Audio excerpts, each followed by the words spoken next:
I'm inviting you for reflection. Let's reflect together. Reflection is a word that Dr. Shinichi Suzuki used a lot. And I'd like to reflect about questions that are coming quite often in the last year, but mainly in the last few months to my desk. The questions are coming from both teachers and parents, which make me realize that this is an ongoing topic and or a topic which makes teachers and parents ponder about.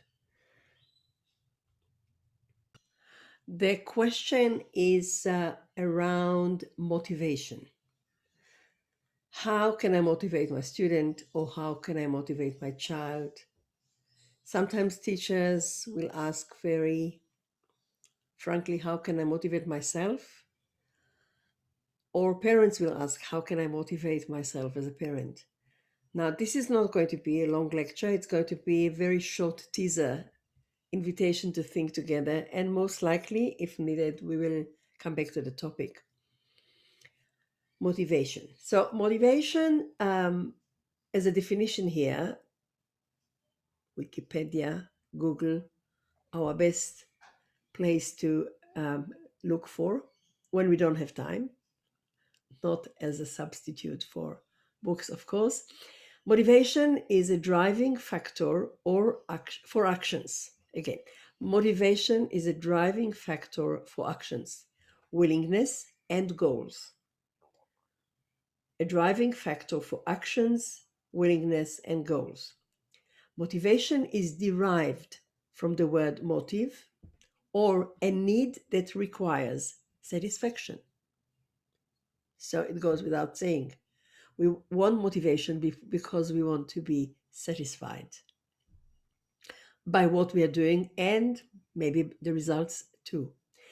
These needs, wants, or desires may be acquired through influence of culture, society, lifestyle, or maybe generally innate. So let's look at the culture, society, and lifestyle. So, motivation, when teachers and parents ask, how can I motivate a child or a parent? It's like I feel that there is expectation to wave the wand and make some magic. I need to motivate. I need to motivate the student. I need to motivate the parent. This is my role to motivate. And there's some urgency that comes from this. And always it makes me wonder, is this really something that people think we could do in one action or in short actions or in short periods? No.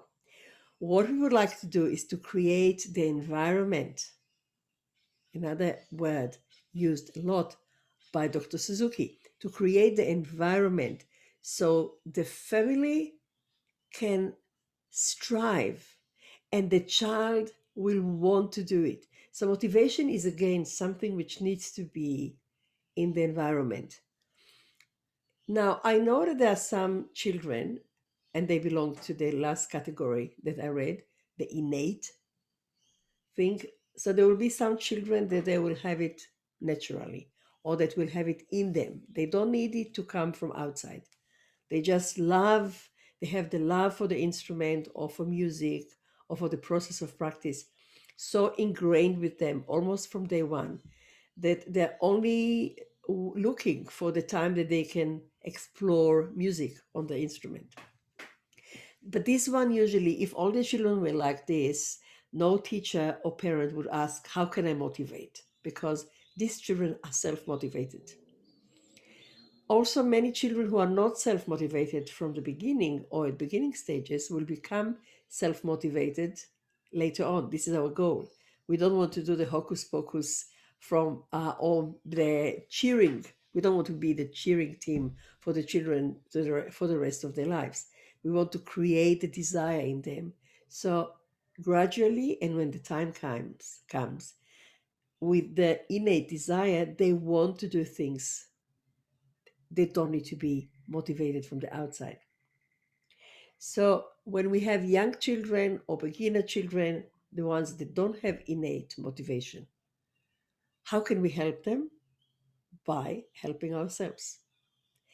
We want to create the desire in us, and then we can actually help the children or wish that our children will get it too.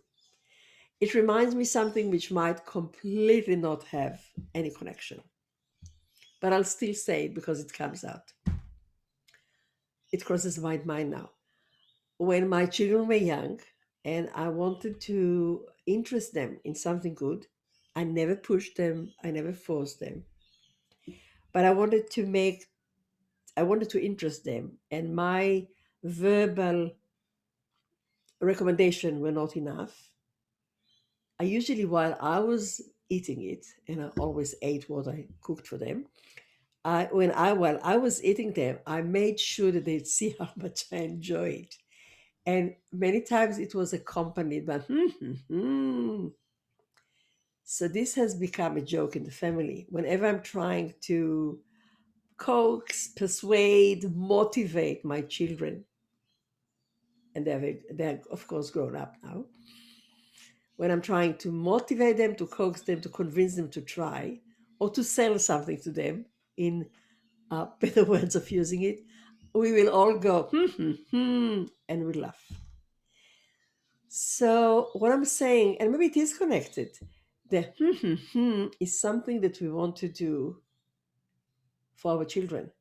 So if the parents put the recordings on a continual basis, and every now and then they show their appreciation to the music.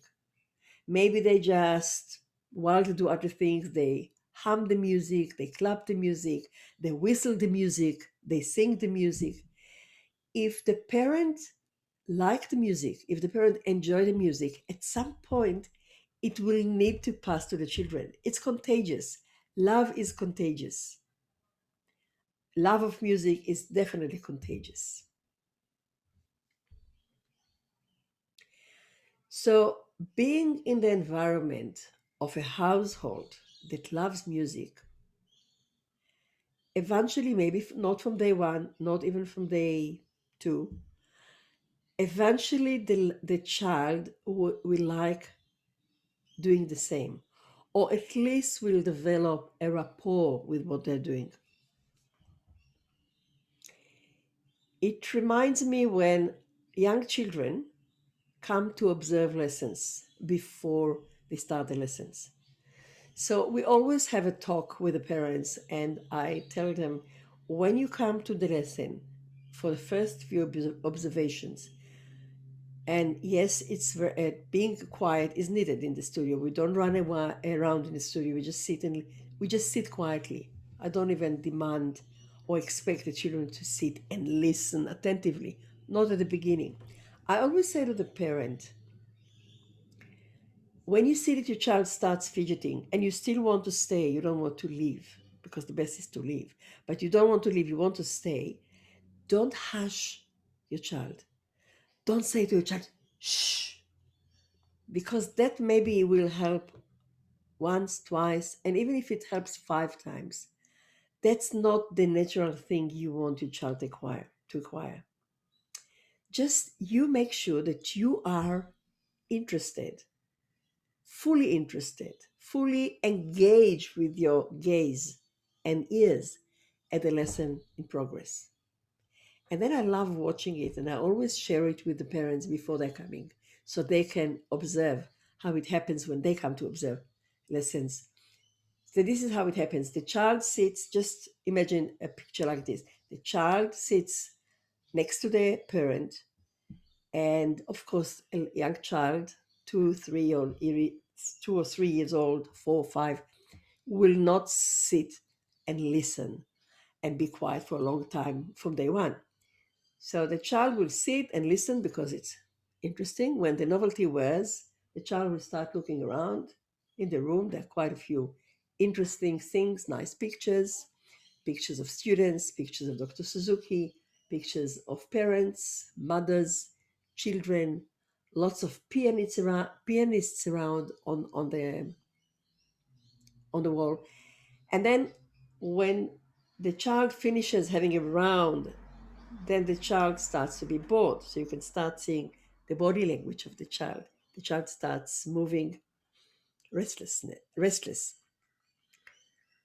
The next thing that the child will do is the child looks at the mother or the parent, let's say a mother.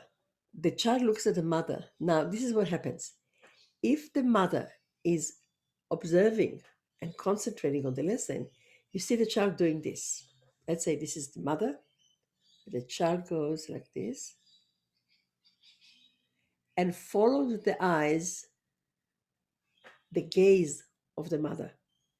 And then the child gets a few more minutes or seconds, doesn't matter, of observing the lesson. But the thing is not the fact that they observe the lesson. The thing is that they have registered, mom is interested in the lesson. Maybe there's something interesting going on here. Yes, it will wane, it will not stay for a long time. But the thing is, it always reminds me how when the environment is focused towards music, the child eventually will focus on the music. And what happens until it happens? Patience, love, and provide the best loving environment, which contains the listening, the open heart, your love for music. And before we conclude, we are now sitting in a beautiful environment of Dr. Suzuki's room. So the virtual background which I created here is Dr. Suzuki's room. And for me, just sitting here in this room creates the environment of reflection. Enjoy your reflection. And I'm inviting you to share with us your comments, your feedback. You can either just just write comments, or maybe write something on the Facebook page or on YouTube account, wherever you're listening to this recording. Bye for now.